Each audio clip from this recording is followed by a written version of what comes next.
রাসূলুল্লাহ সাল্লাল্লাহু আলাইহি ওয়াসাল্লামের জীবন নিয়ে আমরা কথা শুনবো। রাসূলুল্লাহ সাল্লাল্লাহু আলাইহি ওয়াসাল্লামের জীবনীর চেয়ে শ্রেষ্ঠ জীবনী আর হতে পারে না। রাসূলুল্লাহ সাল্লাল্লাহু আলাইহি ওয়াসাল্লামের চেয়ে শ্রেষ্ঠ মানব এই পৃথিবীতে আর হতে পারে না। এজন্য আল্লাহ তাআলা রাসূলুল্লাহ সাল্লাল্লাহু আলাইহি ওয়াসাল্লামকে আমাদের মডেল বানিয়েছেন। কে বানিয়েছেন? Model. He is our model. লাকাদ কানা লাকুম ফি রাসূলিল্লাহি উসওয়াতুন হাসানাহ।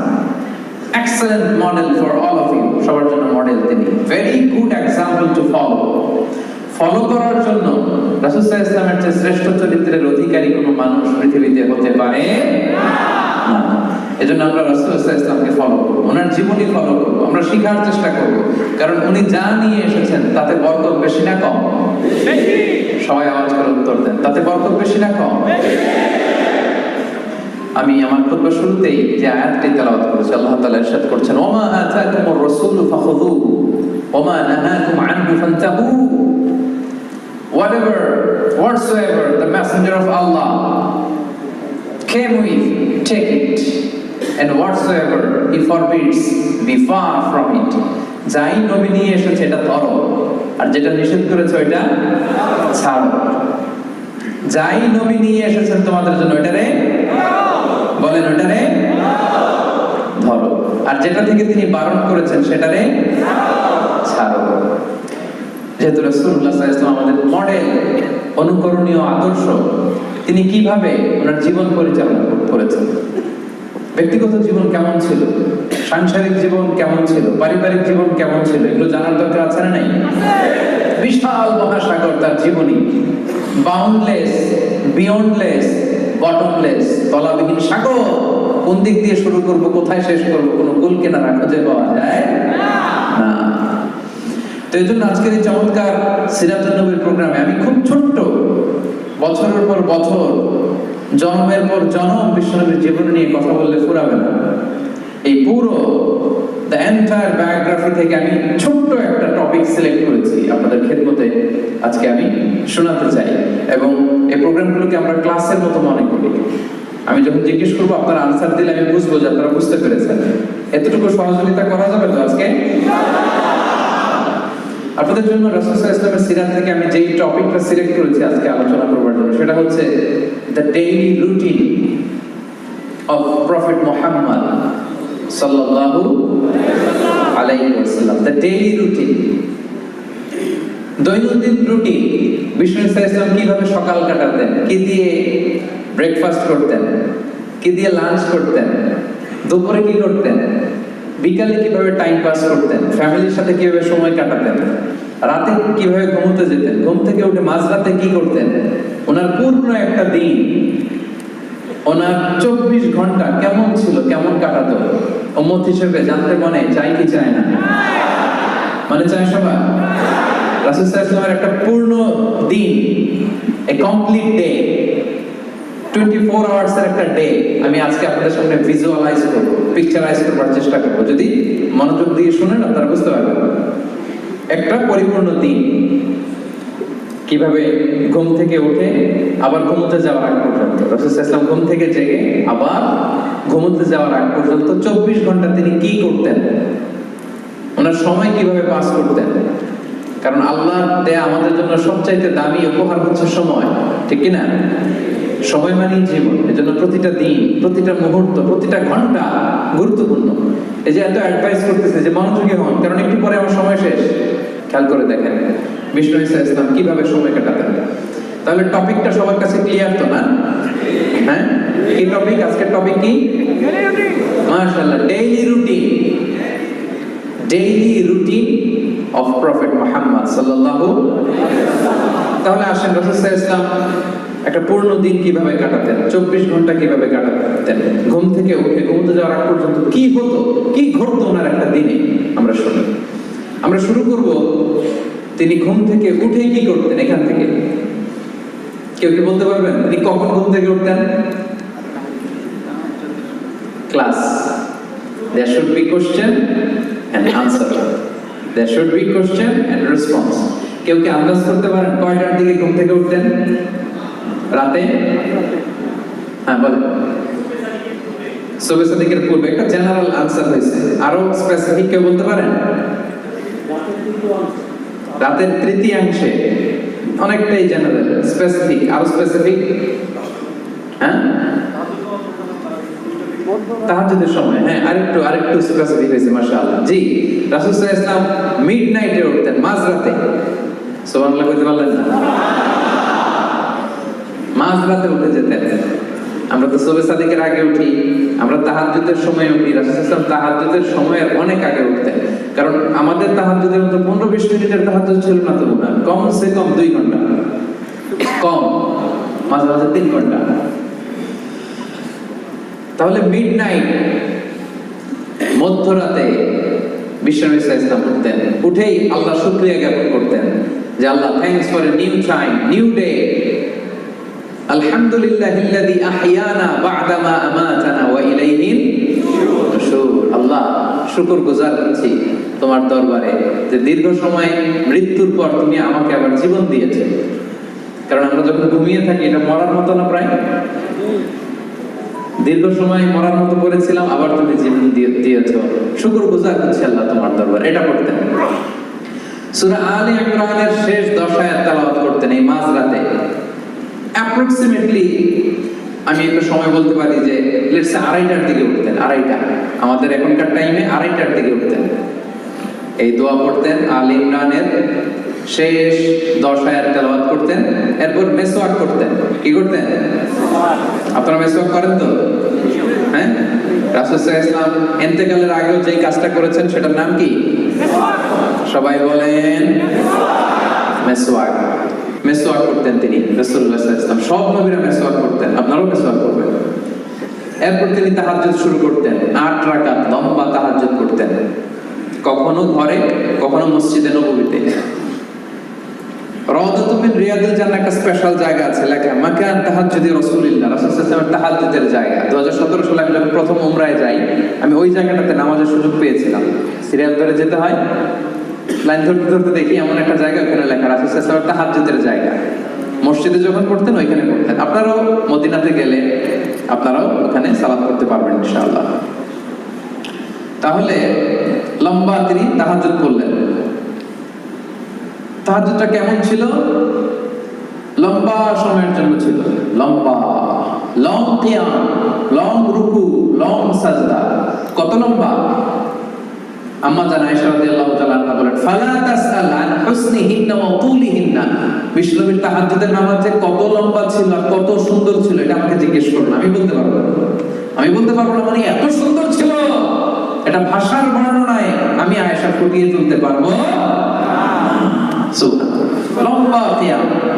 যতক্ষণ কিয়াম করতেন ততক্ষণ রুকুতে থাকতেন, যতক্ষণ রুকুতে থাকতেন ততক্ষণ রুকু থেকে উঠে দাঁড়িয়ে থাকতেন, যতক্ষণ রুকু থেকে উঠে দাঁড়িয়ে থাকতেন ঠিক ততক্ষণ সিজদায় করে থাকতেন, যতক্ষণ লম্বা সিজদা দিতেন 2 সিজদার মাঝখানে ঠিক ততক্ষণ বসে থাকতেন। পড়েন সুবহানাল্লাহ। হাত্তা তাতাফাত্তারা কদামা, বিশ্বনবীর পা ফুলে এরকম মোটা হয়ে যেত, টিউমার হলে যেরকম ফুলে যায় মোটা হয়ে যেত। লম্বা তাহাজ্জুদ। রাতের 1/6 যখন বাকি, 6 ভাগের 1 ভাগ, তখন তিনি স্ত্রীদের ডাকতেন। আপনারা জানেন ওনার 9 জন স্ত্রী ছিল। কয়জন?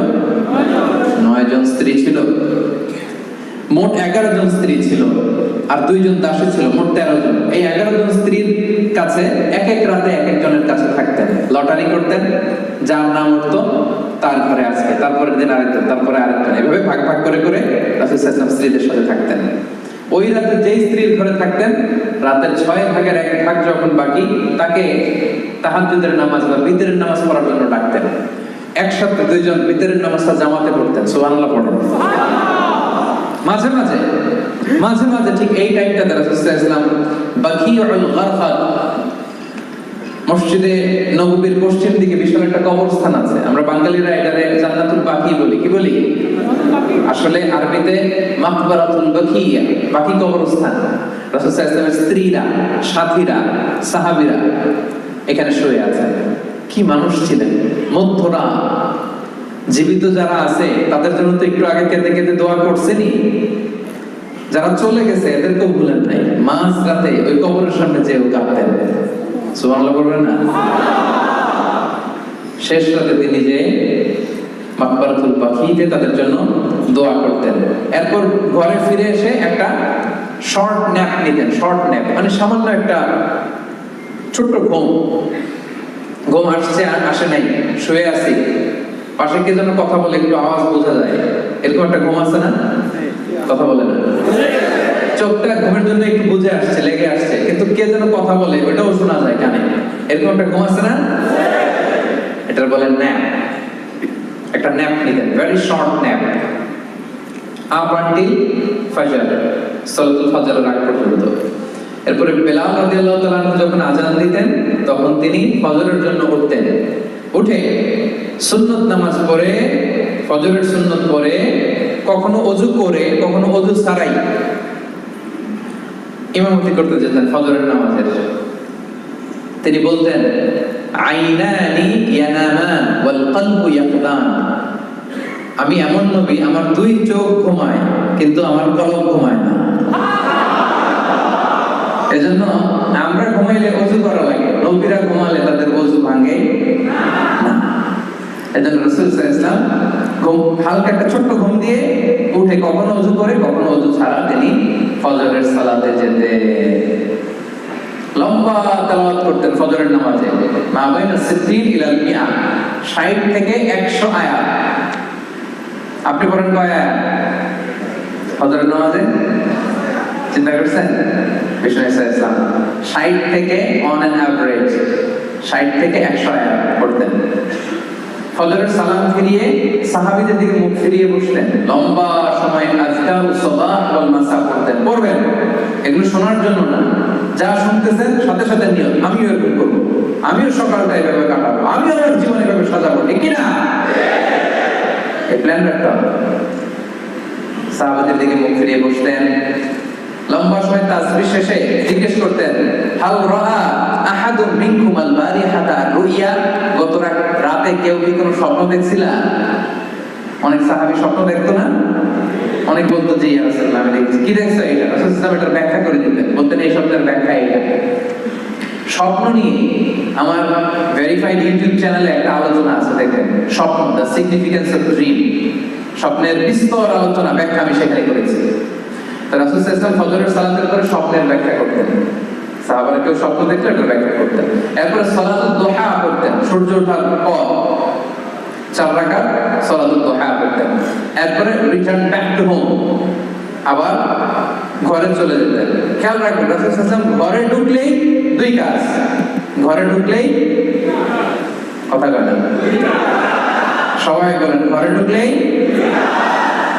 দুই কাজ। 1 নাম্বার সালাম, 1 নাম্বার।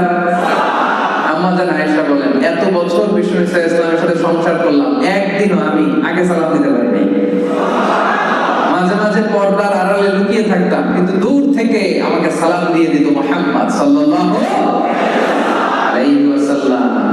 ঘরে ঢুকেই সালাম দিতেন। 2 নম্বরে কি করতেন? 2 নম্বরে মেসওয়াক করতেন। মেসওয়াক কি সেন্স দেখেন, স্ত্রীদের কাছে যাবেন, কথা বলবেন, মুখ থেকে দুর্গন্ধ আসতে পারে, এরকম হয় না? যেন সোশ্যাল ইন্টারঅ্যাকশন যখন করবেন মুখ থেকে যেন দুর্গন্ধ না আসে, ব্রাশ করে যাওয়া, মেসওয়াক করে যাওয়া, অথবা মিন্ট গাম চাবানো, চুইং গাম, যেটা থেকে সুঘ্রাণ আসে। রাসূল ইসলাম ঘরে ঢোকার আগেই প্রথমে সালাম, তারপরে তিনি মেসওয়াক করতেন। আচ্ছা, এবার স্ত্রীদের সাথে কথাবার্তা শুরু করলেন ফজরের পর ঘরে এসে। এবার ব্রেকফাস্টের সময় হয়েছে না? ব্রেকফাস্ট হয়েছে কিনা? সালাতুল দুহা করে আসলেন, ঘরে ঢুকলেন। এবার এখন কোন টাইম হয়েছে? Now we will know how was the breakfast of the last messenger. সব শেষের নবী মুহাম্মদ রাসূলুল্লাহ সাল্লাল্লাহু আলাইহি ওয়াসাল্লামের ব্রেকফাস্ট কেমন ছিল দেখেন, কেমন ছিল। ঘরে যে সালাম দিয়ে জিজ্ঞেস করতেন, কিছু আছে খাওয়া? স্ত্রীরা যদি বলতো আছে, খেতেন। যদি না থাকতো রাসূল সাল্লাল্লাহু আলাইহি ওয়াসাল্লাম বলতেছেন ফাইনি আসা, ঠিক আছে আমি রোজা রাখলাম। থাকলে খেতেন, না থাকলে রোজা রাখতেন। সুবহানাল্লাহ। আর ফজরের পরে বিষ্ণু ইসলাম কখনো ঘুমাতেন না। ফজরের পরে এটা কাজের সময়, এবং তিনি দোয়া করেছেন, আল্লাহুম্মা বারিক লি উম্মতি ফি বুকুরিহা, হে আল্লাহ, আমার উম্মতের সকালে বুকুরের সময়টা, ফজরের পরে 2-3 ঘন্টার সময়, এই সময়টাতে আল্লাহ তুমি বরকত দিয়ে দিও। এই সময় কাজ করলে বরকত। এই সময় আপনি অফিসের কাজ করবেন, পড়াশোনা থাকলে পড়াশোনা করবেন, ঘুম যদি রাতে না হয় একটু দেরি করে ঘুমাবেন, কিন্তু ফজরের পর পর ঘুমানোটা ঠিক না। কালে ভদ্রে সফরে কোনো ঝামেলা একদিন হতে পারে, কিন্তু এটা রেগুলার অভ্যেস হওয়া ঠিক না যে প্রতিদিন আমার ঘুমই হয় ফজরের পর, রাতে ঘুম নাই। এরকম কিছু আছে না? নাই? আমাদের এখানে নাই মাশাআল্লাহ। আজকে হ্যাঁ না, চেঞ্জ ইউর হ্যাবিট। আজকে আমরা শুরুতে প্রতিজ্ঞা করেছি বিষ্ণু ইসলামের একটা পূর্ণ দিন 24 ঘন্টা ডেইলি রুটিনটা আমরা শুনবো। তাহলে ফজরের পরে ঘুমাতেন না, তো খাবার খেলেন, আর খাবার না পাইলে কি করতেন? রোজা রেখে আবার মসজিদে, আবার কি যে মসজিদ থেকে ঘরে আসছেন আবার এই মসজিদে, মসজিদে যেই 2 রাকাত, মসজিদে ঢুকলেই যখনই ঢুকতেন তখনই 2 রাকাত তাহিয়াতুল মসজিদ, মসজিদে ঢুকলেই 2 রাকাত পড়তে হয়। বিষ্ণু 2 রাকাত পড়তেন, পড়ে the official start of the day, officially ওনার দিনটা স্টার্ট করতেন। কারণ এই মসজিদের মধ্যেই সব ছিল, এটাই সুপ্রিম কোর্ট, মসজিদে নববী এটাই হাই কোর্ট, এটাই বিচার বিভাগ, এটাই সংসদ ভবন, এটাই বঙ্গভবন, এটাই গণভবন, এটাই ক্যান্টনমেন্ট, এখানেই সব হতো। আল মসজিদ আন-নববী, the very official start of the day, owner official start হতো ওই দিনে। অফিশিয়াল কাজ কি কি করতেন? রাষ্ট্রের নানা কাজের যে দায়িত্বগুলো ছিল এগুলো পালন করতেন। He used to take care the social and the political affairs. মসজিদে নববীর পাশে সুফা বারান্দা ছিল, কিছু সাহাবী দ্বীন ইসলাম চর্চার জন্য ওখানেই পড়ে থাকতো। আহলে সুফার সাহাবাদেরকে রাসূলুল্লাহ সাল্লাল্লাহু আলাইহি সাল্লাম হাদিস শিখাতেন, কোরআন শিখাতেন। আচ্ছা গেল, তাহলে সকালে অফিশিয়াল যে কাজগুলো এগুলো রাসূল সাল্লাল্লাহু আলাইহি ওয়াসাল্লাম করতেন। এবার আরেকটু উপরের দিকে যাই, লেটস সে 10টা থেকে 11টা, 11:30, এই টাইমটাতে রাসূল সাল্লাল্লাহু আলাইহি ওয়াসাল্লাম কি করতেন? অনেকগুলো কাজ করতেন। আমরা আগাচ্ছি কিন্তু সামনের দিকে। এই টাইমে উনি ফ্যামিলি, ওনার যে আত্মীয় স্বজন আছে এদের বাড়িতে ভিজিট করতেন মাঝে মাঝে। আপনার আত্মীয় স্বজনের খোঁজ খবর নেন তো? আপনার হায়াতে বরকত চাইলে, রিজিকে বরকত চাইলে এটা করতে হবে। যদি চান হায়াতে বরকত, রিজিকে বরকত, আত্মীয় স্বজনের খোঁজ খবর নেন, ফোন করে খবর নেন, কিছু উপহার পাঠান। আপনার রিজিকে, আপনার হায়াতে বরকত দিয়ে দিবে কে? কোথায় যাইতেন? বিশেষ করে নিজের মেয়ে কয়েক ঘর পরেই ফাতেমা রাদিয়াল্লাহু তাআলা আনহার বাড়ি যেতেন, যে 2 নাতি হাসান হোসেন রাদিয়াল্লাহু তাআলা আনহুদের সাথে সময় কাটাবেন। হাসানকে রাসূল সাল্লাল্লাহু আলাইহি ওয়াসাল্লাম আদর করে আরবিতে ডাকতেন লুকা। সেই বুখারীর বর্ণনা, যে বলতেন আইনা লুকা, লুকা কোথায়? লুকা শব্দের অর্থ পিচ্ছি। বাংলা কি বলে? অমিয়া, নানা নাতির সম্পর্ক আলাদা সম্পর্ক আছে না নাই? সুবহানাল্লাহ। বিষ্ণু ওনাদেরকে নিয়ে মসজিদে যাওয়ার সময় নামাজ পড়তেন। একবার আসরের নামাজের সময় লম্বা সিজদা দিলেন। এত লম্বা সিজদা আসরে জীবনে কোনোদিন দেয় নাই। নামাজ শেষে সাহাবারা বললেন, ইয়া রাসূলুল্লাহ, অসুস্থ হয়ে গেলেন নাকি? সিজদা অবস্থায় কোরআনের আয়াত নাযিল হলো নাকি? এত লম্বা সিজদা তো দেই নাই, দেন নাই কখনো। বিষ্ণু সাল্লাল্লাহু আলাইহি ওয়াসাল্লাম বললেন, না, আমার নাতি হাসান সিজদারত অবস্থায় আমার কাঁধের উপরে চেপে বসেছিল, এজন্য আমি হাসানকে ডিস্টার্ব করতে চাই নাই। যতক্ষণ হাসান আমার কাঁধে ছিল আমি সিজদায় লুটিয়ে পড়েছিলাম। সুবহানাল্লাহ। হাসান সরে গিয়েছে, সিজদা থেকে মাথা তুলেছে। কি ভালোবাসতেন নাতিদের। ঘুরতে যেতেন মেয়ের ঘরে, ফাতেমা রাদিয়াল্লাহু তাআলা হাসান হোসেনের সাথে সময় কাটাতেন। মাঝে মাঝে he used to visit the market of Medina. মদিনার মার্কেট ভিজিটে যেতেন এই টাইম 11টার দিকে, একটা অ্যাপ্রক্সিমেট টাইম 11টার দিকে। একদিন ঘুরতে ঘুরতে যে দেখে খেজুরের স্তূপ, হাত ঢুকাই দিলেন ভিতরে। উপরে শুকনা খেজুর, ভিতরে হাত দিয়ে হাত তুলে দেখে হাতের মধ্যে পানি, তার মানে উপরে শুকনা ভিতরে ভেজা। রাসূল সাল্লাল্লাহু আলাইহি ওয়াসাল্লাম বলেন, ঘটনা কি? উপরে শুকনা ভিতরে ভেজা কেন? বলে, ইয়া রাসূলুল্লাহ, বৃষ্টি হয়েছে এইজন্য। তো বৃষ্টি হলে তো উপরেও পানির আলামত থাকবে কি থাকবে না? এবার তো ধরা খেয়ে গেছে। তখন রাসূল সাল্লাল্লাহু আলাইহি ওয়াসাল্লাম সেই বিখ্যাত হাদিসটা বলেছিলেন, মান গাশশানা ফালাইসা মিন্না, যে আমাদেরকে ধোঁকা দেয়, যে আমাদের ধোঁকা দেয়, সে আমার উম্মত কশিনকালেও হতে পারে না। The person who deceives us is not among us, যে আমাদেরকে ধোঁকা দেয় সে আমাদের দলভুক্ত নয়। এই টাইমে রাসূল সাল্লাল্লাহু আলাইহি ওয়াসাল্লাম মদিনার মেয়েদের জন্য স্পেশাল টাইম রাখতেন, QA, কোশ্চেন আনসার সেশন। দুপুরবেলা টাইম দিতেন ছেলেদের জোহরের নামাজের পর, কিন্তু এই টাইমটাতে নারীদের জন্য একটা স্পেশাল টাইম রাখতেন। কারণ পুরুষদের মাঝখানে নারী ঘটিত বিভিন্ন মাসআলা একটু জিজ্ঞেস করার সময় একটু লজ্জা আছে না নাই, একটু বিব্রত হতে পারে, একটু লজ্জা পেতে পারে, এই জন্য স্পেশাল টাইম দিতেন। ওনার স্ত্রীদের ঘরে অন্যান্য নারীরা আসতো, মাসআলা জিজ্ঞেস করতো। এই টাইমে রাসূল সাল্লাল্লাহু আলাইহি ওয়াসাল্লাম ঘরের টুকিটাকি কাজ করতেন, নিজে দুধ দহন করতেন ছাগলের ওলান থেকে, ওটের ওলান থেকে, নিজের জামা সেলাই করতেন, জুতা সেলাই করতেন, ঘরের স্ত্রীকে এটা আগায় দেওয়া, ওইটাতে হেল্প করা, এই হাউস হোল্ড চোরস গুলো তিনি আঞ্জাম দিতেন। আপনারা দেন তো নাকি? হ্যাঁ, অনেকে বলবে হুজুর বিয়েই তো করি নাই, কিভাবে দিব? হ্যাঁ, কি অবস্থা, অবিবাহিত? হ্যাঁ, আল্লাহ আল্লাহ তোমাদের অন্তরের দুঃখ জ্বালা এটা দূর করে দেখ, নেককার স্ত্রী দিয়ে তোমাদের জীবন সঙ্গিনী নসিব করুক। তো এখন নিয়ত করো যে বিয়ের পরে এরকম হেল্প করবা স্ত্রীকে, আরো জোরে ইনশাআল্লাহ। এই টাইমটাতে রাসূল সাল্লাল্লাহু আলাইহি ওয়াসাল্লাম মাঝে মাঝে পায়ে হেঁটে মসজিদে কুবাতে যেতেন। কুবা, হজ উমরা যারা করেছেন, মসজিদে নববী থেকে 4.5 কিলোমিটার দূরে একটা মসজিদ। এটা ছিল মদিনার প্রথম মসজিদ। রাসূল সাল্লাল্লাহু আলাইহি ওয়াসাল্লাম মদিনাতে এসে আগে ওই মসজিদ বানাইছেন, পরে মসজিদে নববী। কুবা মসজিদে পায়ে হেঁটে যে নামাজ পড়তেন। এবং বিষ্ণু সাল্লাল্লাহু আলাইহি ওয়াসাল্লাম ইরশাদ করেন, যে ব্যক্তি নিজ ঘরে ওযু করে বের হয়ে কুবা মসজিদে যে 2 রাকাত নামাজ পড়বে, আল্লাহ তাআলা তার আমলনামায় একটা পূর্ণ মাকবুল উমরা হজের সওয়াব দিয়ে দিবেন। এজন্য দেখবেন যে হাজী সাহেবরা যখন যায়, মুআল্লিমরা শনিবারে নিয়ে ওখানে 2 রাকাত সালাত পড়ায়। কুবা মসজিদ যাবেন, ভিজিট করবেন। তাহলে এটা ছিল রাসূল সাল্লাল্লাহু আলাইহি ওয়াসাল্লামের এই জোহরের আগ দিয়ে টাইম। এবার চলে যাব ওনার লাঞ্চ টাইম। কারণ রাসূল সাল্লাল্লাহু আলাইহি ওয়াসাল্লাম আমাদের মতো জোহরের পরে লাঞ্চ করতেন না, বিফোর জোহর। সুবহানাল্লাহ পড়েন। রাসূল সাল্লাল্লাহু আলাইহি ওয়াসাল্লামের লাঞ্চ আফটার জোহর অর বিফোর জোহর? সবাই বলেন, আফটার জোহর অর বিফোর জোহর?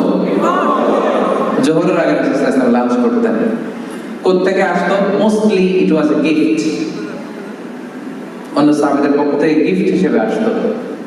রাসূল সাল্লাল্লাহু আলাইহি ওয়াসাল্লামের বাসার পাশে আনসারী ফ্যামিলি ছিল, তারা উট পালতো, উটের দুধ দহন করে প্রায় দুপুরবেলা নিয়ে আসতো। রাসূল সাল্লাল্লাহু আলাইহি ওয়াসাল্লাম এগুলো খেতেন। এক এক দিন যেটা আসতো, কেউ খেজুর দিত, কেউ এটা দিত, সেটা দিত, যেটা আসতো এটা ছিল ওনার লাঞ্চ। সাধারণত খাবারের সময় উনি কি কি খেতেন হাদিসে এসেছে, রাসূল সাল্লাল্লাহু আলাইহি ওয়াসাল্লাম একা একা কখনো খেতেন না। He never eat alone. Always he used to eat communally. একসাথে খেতেন। একসাথে খেলে বরকত বেশি না কম? বেশি।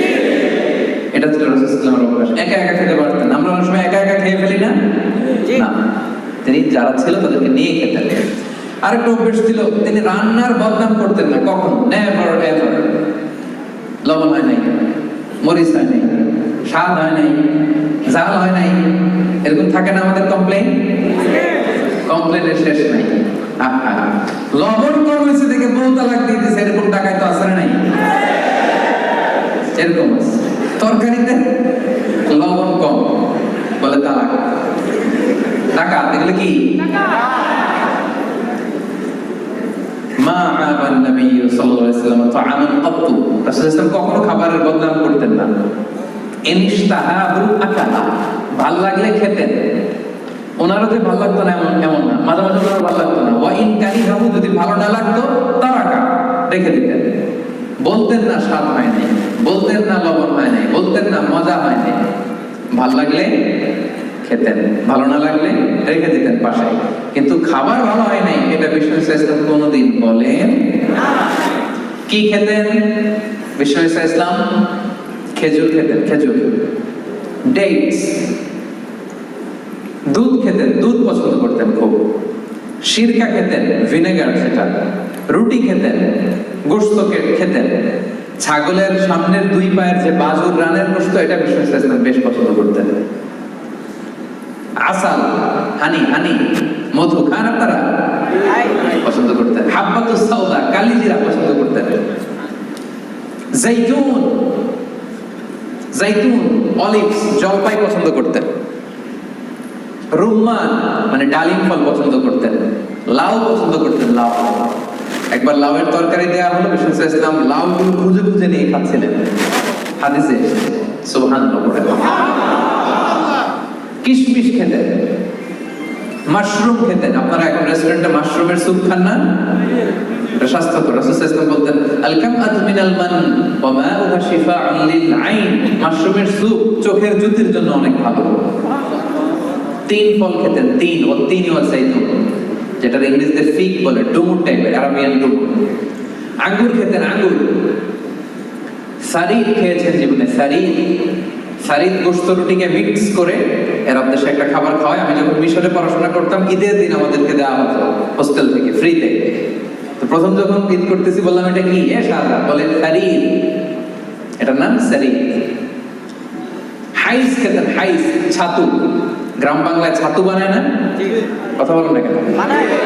ছাতু খাইছেন? ছাতু, ছাতু খেতেন।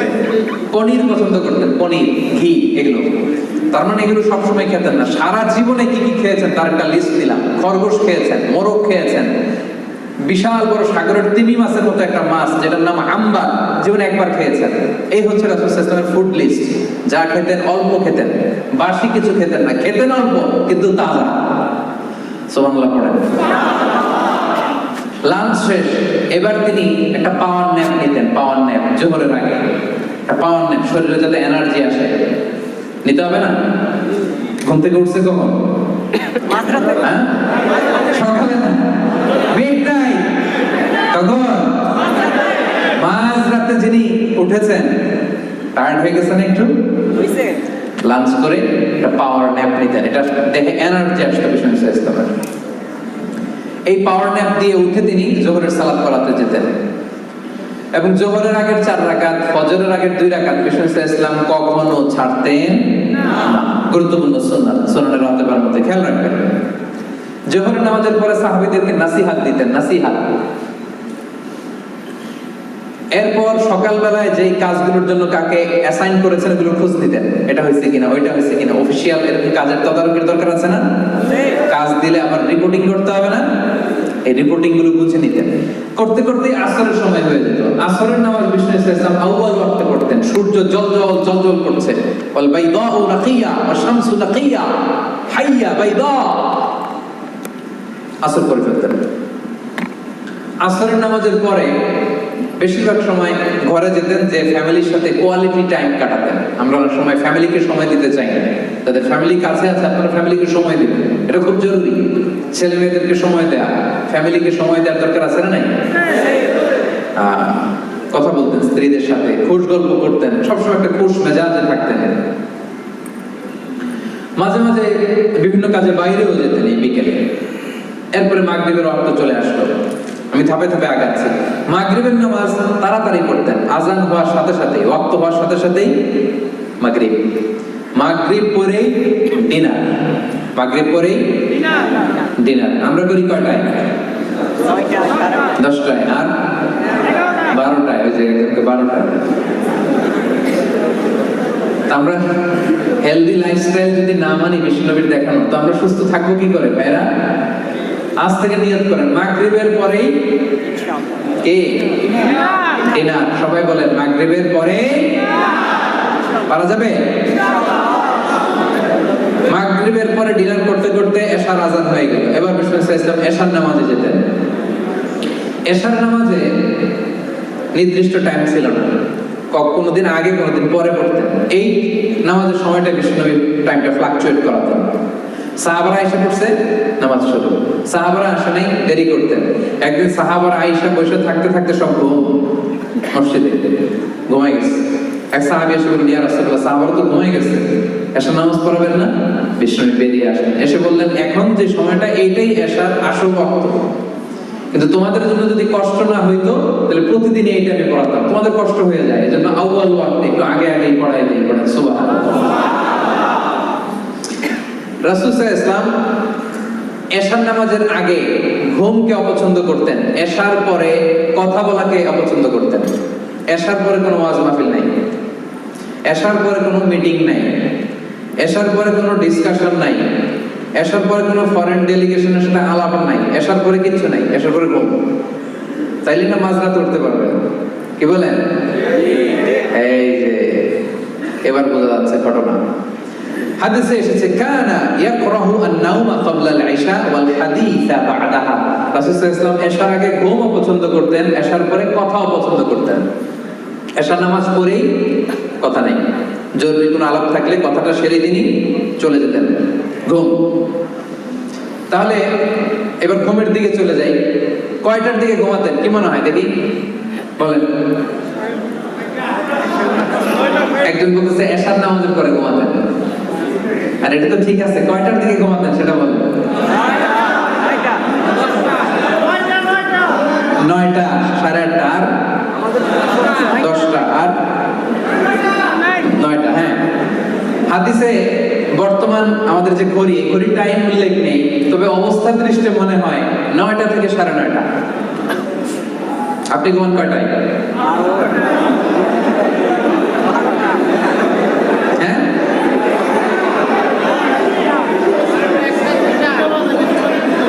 আচ্ছা, তো 9টার দিকে উনি ঘুমায় যেতেন।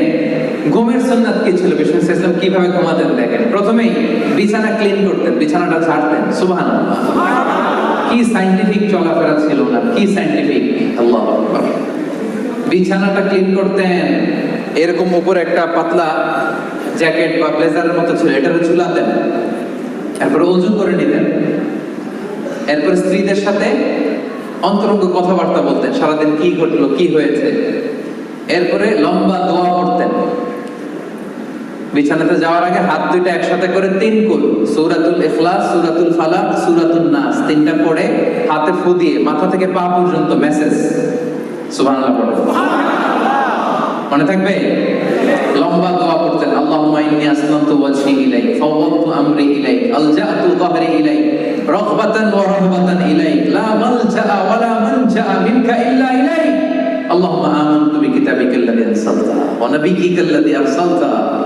অনেক সুন্দর সুন্দর দোয়া, এগুলো অর্থ করতে গেলে লম্বা সময় লেগে যাবে।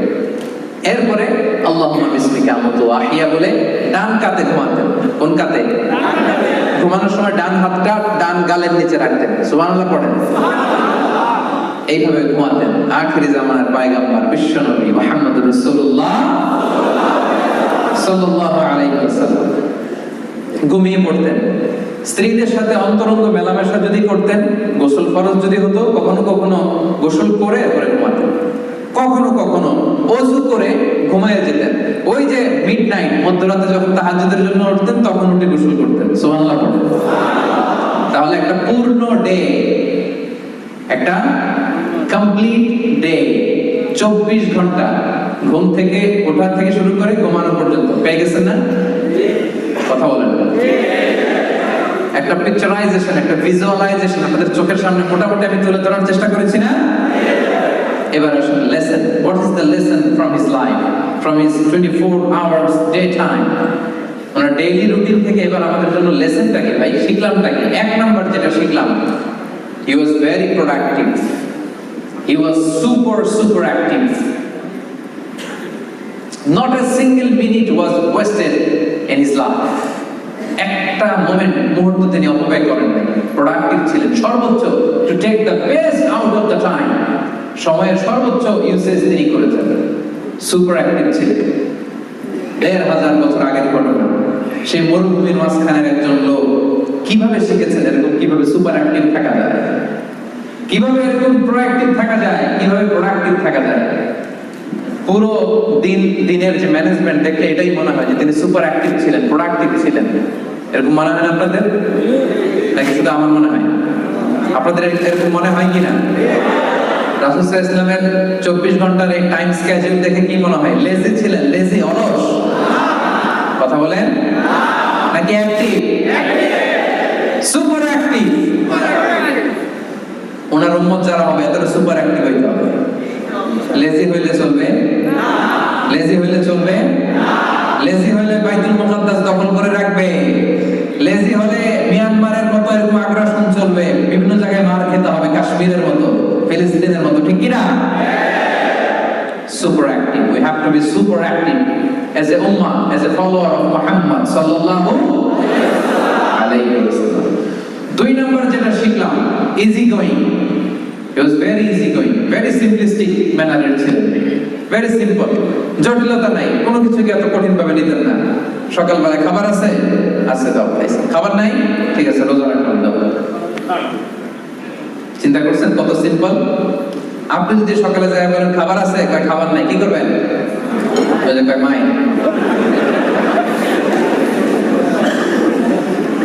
এত আজের পরে কয় মাই। রাসূল সাল্লাল্লাহু আলাইহি ওয়াসাল্লাম বলতেন খাবার আছে, আছে, খেতেন, নাই, কি করতেন? রোজা। কি সিম্পল একটা লাইফ। এজন্য জীবনটা কঠিন করেন না, সিম্পল, মেক ইট সিম্পল। এই দুনিয়া আমাদের থাকার জায়গা না, একটা ট্রানজিট পিরিয়ডে আসছি, আবার চলে যেতে হবে, ঠিক কি না? চলে যেতে হবে, থাকবো না আমরা। গেল 3 নাম্বার যে লেসনটা আমরা পাইলাম, ব্যালেন্সড। আর 2 মিনিট কথা বলবেন না, খেয়াল করে থাকেন। ব্যালেন্সড শিক্ষাটা এখন 7 মিনিট চেষ্টা দিচ্ছি। ব্যালেন্সড একটা ভারসাম্যপূর্ণ জীবন ব্যবস্থা ছিল ওনার, টাইম ম্যানেজমেন্টের সেন্স ছিল ওনার, কোনো কিছু মিস হয় নাই, অফিস আওয়ার মিস হয় নাই, ফ্যামিলি আওয়ার্স মিস হয় নাই, রিক্রিয়েশনাল আওয়ার্স মিস হয় নাই, visiting hours, consultation hours, personal hours কিছু মিস হয়েছে? 24 ঘন্টার এই ছোট্ট টাইম স্লট সব আছে না নাই? মেয়ের ঘরেও গেছে, আত্মীয়দের দেখে আসছে, মার্কেটের কি অবস্থা, বাজার ব্যবস্থা দেখে আসছে, রাষ্ট্রীয় কাজের আঞ্জাম দিয়েছে, বিচার করেছে, সুপ্রিম কোর্ট চালিয়েছে, বঙ্গভবন গণভবন চালিয়েছে, সেনা অধিদপ্তর থেকে মিলিটারি এক্সপিডিশন পাঠিয়েছে, ফরেন ডেলিগেটদেরকে ইনভাইট করেছে, গোটা বিশ্বের কিংদের কাছে ইসলামের চিঠি লিখেছে, আসলিম তাসলাম, যে তোমরা সুপার পাওয়ার হও আর যাই হও, আমি মুহাম্মাদের পক্ষ থেকে তোমাদের জন্য চিঠি, আসলিম, ইসলাম মানো, তাসলাম, শান্তিতে থাকবা, দুনিয়াতেও থাকবা, আখিরাতেও থাকবা, ঠিক কি না? কি টাইম ম্যানেজমেন্ট, ব্যালেন্সড একটা লাইফ লিড করেছে। এজন্য যে পারে সে সবই পারে। আমরা এটা করলে ওটা বাদ যায়, ওটা করলে এটা পারি না, এরকম আছে না? Learn the time management from our beloved prophet Muhammad sallallahu alaihi wasallam. গোটা বিশ্ববাসীকে বলতে চাই, শিখে নাও আমাদের প্রিয় নবীর কাছ থেকে টাইম ম্যানেজমেন্ট শিখে নাও, how to lead a balanced life শিখে নাও, জেনে নাও, enlighten yourself, আলোকিত করো নিজেকে। 4 নম্বর যেটা শিখলাম, he was an early bird of Medina. Medina শহরে সবার আগে যিনি জেগে উঠতেন তার নাম রাসূলের নামটাও বলতে মনে চায়, তার নাম মুহাম্মদ সাল্লাল্লাহু আলাইহি ওয়াসাল্লাম। আমাদের কাজী নজরুল কবিতা লিখছেন, আমি হব সকালবেলা সবার আগে, কুসুম বাগে উঠবো আমি। দেখছেন বিষ্ণু ইসলাম সকালবেলার পাখি ছিলেন, আর্লি বার্ড অফ মদিনা। মদিনাতে সবার আগে থেকে জেগে উঠতেন, কেউ জাগে নাই। যারা তাহাজ্জুদ পড়তো মদিনাতে, এরা তো আরো পরে 4টার দিকে উঠতো, উনি তো 2:30টার দিকে উঠে গেছেন। তাহলে আর্লি বার্ড হইতে হবে, আগে আগে ঘুমাতে হবে, আগে আগে ঘুম থেকে উঠে যেতে হবে। 5 নম্বরে যেটা শিখলাম, আর্লি ডিনার, লাইট ডিনার, অল্প খাইতে হবে, ডিনারের সময় অল্প অল্প খাওয়ার ট্রাই করতে হবে। মেডিকেল সায়েন্সও তাই বলছে, তাহলে ডিনারটা করতে হবে আর্লি, মেডিকেল সায়েন্সও তাই বলে, ঠিক কিনা? তার মানে রাসূল সাল্লাল্লাহু আলাইহি ওয়াসাল্লামের জীবনের যে প্রক্রিয়া, এটার সাথে মেডিকেল সায়েন্সের মিল আছে না নাই? আলহামদুলিল্লাহ করবেন না? যেটা গবেষণা করে মেডিকেল সায়েন্স এখন বলে 1,500 বছর আগে বিশ্বনবী আমাদের শিখিয়ে গিয়েছেন, পড়েন সুবহানাল্লাহ। 6 নাম্বার, উনি শুধু ওনার জীবদ্দশায় যে স্ত্রী, বন্ধু বান্ধব, এদের প্রতি লয়াল ছিলেন না, ওনার চলে যাওয়া বন্ধু বান্ধব, স্ত্রী, আত্মীয় স্বজন সবার প্রতি লয়াল ছিলেন। তার প্রমাণ, শেষ রাতে কবর জিয়ারত করতে যেতেন। আপনারা গত 1 বছরে কবর জিয়ারত করছেন কয়বার বলেন তো? অনেকে একবার। তিনি প্রায় কবর জিয়ারত করতে যেতেন। তার মানে যারা চলে গেছে তাদের জন্য ওনার মনে একটা মায়া বা দয়া আছে না নাই? কি মানুষ, কি মানুষ, সুবহানাল্লাহ, কি ব্যক্তিত্ব। আশেপাশে যারা আছে তাদেরকে ভালোবাসতেন, যারা বিদায় নিয়েছে তাদেরও ভালোবাসতেন, আমরা যাদেরকে দেখে নাই তাদেরকেও তিনি ভালোবাসতেন, আমাদের জন্য তিনি কাঁদতেন। সুবহানাল্লাহ বললেন না? একবার বিষ্ণু ইসলাম বললেন, আমি আশা করি আমি আমার ভাইদেরকে যদি দেখতে পারতাম। কাদের? ভাইদের। সাহাবারা বললেন, ইয়া রাসূলুল্লাহ, আমরা কি আপনার ভাই না? বিষ্ণু বললেন, না, আনতুম আসহাবি, তোমরা আমার সাহাবা, তোমরা আমার ভাই হচ্ছে তারা যারা আমার পরে আসবে, আমারে দেখে নাই। আপনি, আমি, আমরা, আমাদের জন্য বিষ্ণু ইসলাম কেঁদেছেন। সব নবীকে আল্লাহ তাআলা একটা স্পেশাল দোয়া করার সুযোগ দিয়েছেন, এটাকে বলে দাওয়া মুস্তাজাব। সব নবী একটা করে পেয়েছেন, যে নবী দোয়া করলেই কবুল, করতেও পারেন, রেখেও দিতে পারেন।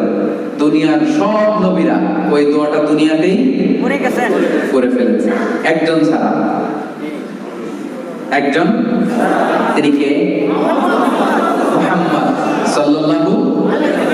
তিনি বলেন, দুনিয়ার সব নবীরা তাদের ওই স্পেশাল দোয়াটা করে ফেলেছে। ওয়া ইন্নী আখতাবিউ দাওয়াতি শাফাআতান লি উম্মতি ইয়াউমাল কিয়ামা। আমি আমার দোয়াটা করি নাই আমার গুনাহগার উম্মতদেরকে বাঁচানোর জন্য, সেদিন সুপারিশের জন্য এই দোয়াটা আমি কিয়ামতের ময়দানের জন্য রেখে দিয়েছি। আজকের এই সিরাতুন নবীর প্রোগ্রামে নবীর জন্য ভালোবাসা ফিল হয় কলিজায়? হ্যাঁ, ফিল হয়। এই নবী আমাদের হৃদয়ের গহীনে, চিল্লায় বলো ঠিক কি না? আমাদের ভালোবাসার মণিকোঠা, ঠিক কি না? এই নবীকে ভুলে যাওয়া আমাদের পক্ষে সম্ভব। তোমাকে ভুলি আমি কেমন করে হে রাসূল, তোমাকে ভুলি আমি কেমন করে, হাজার ব্যথা বেদনার পরে ফিরে আসনি তুমি আপন ঘরে, দিনের আলো তুমি ছড়িয়ে দিতে, চলে গেলে মদিনায় মক্কা ছেড়ে হে রাসূল, তোমাকে ভুলি আমি কেমন করে। পারেন না আপনারা? পড়েন, হে রাসূল, তোমাকে ভুলি আমি কেমন করে, হে রাসূল, তোমাকে ভুলি আমি কেমন করে। পড়েন আল্লাহু আকবার। তাহলে বিশ্বনবীর ভালোবাসা আমাদের হৃদয়ের মণিকোঠায়, ঠিক কিনা? সব শেষ যে পয়েন্টটা বলবো সেটা হচ্ছে, এই 24 ঘন্টার ডেইলি রুটিন দেখলে বোঝা যায় যে ওনার লাইফটা ছিল একটা হেলদি লাইফস্টাইল, একটা প্রোডাক্টিভ ডেইলি রুটিন ছিল। আমরা যদি আমাদের ব্যক্তিগতভাবে, স্বাস্থ্যগতভাবে, ফিজিক্যালি, স্পিরিচুয়ালি, মেন্টালি একটা সাউন্ড লাইফ যদি আমরা লিড করতে চাই, এই লাইফস্টাইলে আমাদেরকে মেনে নিতে হবে। এই লাইফস্টাইলের বাইরে যাওয়ার কোনো সুযোগ আমাদের নাই। তাহলে সম্মানিত সুধী, একটা পূর্ণ দিন বিষ্ণু ইসলামের 24 ঘন্টা ঘুম থেকে জেগে আবার ঘুমোতে যাওয়ার আগ পর্যন্ত কি ছিল ওনার জীবনে আমরা শুনলাম। আসুন যতটুকু পারি আমরা আমাদের লাইফের সাথে অ্যাডজাস্ট করি। আমি বলবো না শুরুতেই 100% ওনার লাইফস্টাইল আপনি নিয়ে নেবেন, না, এটা হবে না। It will not work. Maybe আপনি একটু একটু করে মেলান, 20% মিলান, 30% মিলান, 50% অ্যাডজাস্ট করেন, 60% অ্যাডজাস্ট করেন। আমাদের জীবনটাকে সমৃদ্ধ করবে কে? রাজি আছেন সবাই? আল্লাহ তাআলা আমাদের সবাইকে কথাগুলো বোঝার, আমল করার তৌফিক দান করুন। হাযা মা ইনদি ওয়াল ইলমু ইনদাল্লাহ, আলাইহি তাওয়াক্কালতু ওয়া ইলাইহি উনীব। ওয়াসসালামু আলাইকুম ওয়া রাহমাতুল্লাহি তাআলা ওয়া বারাকাতুহু।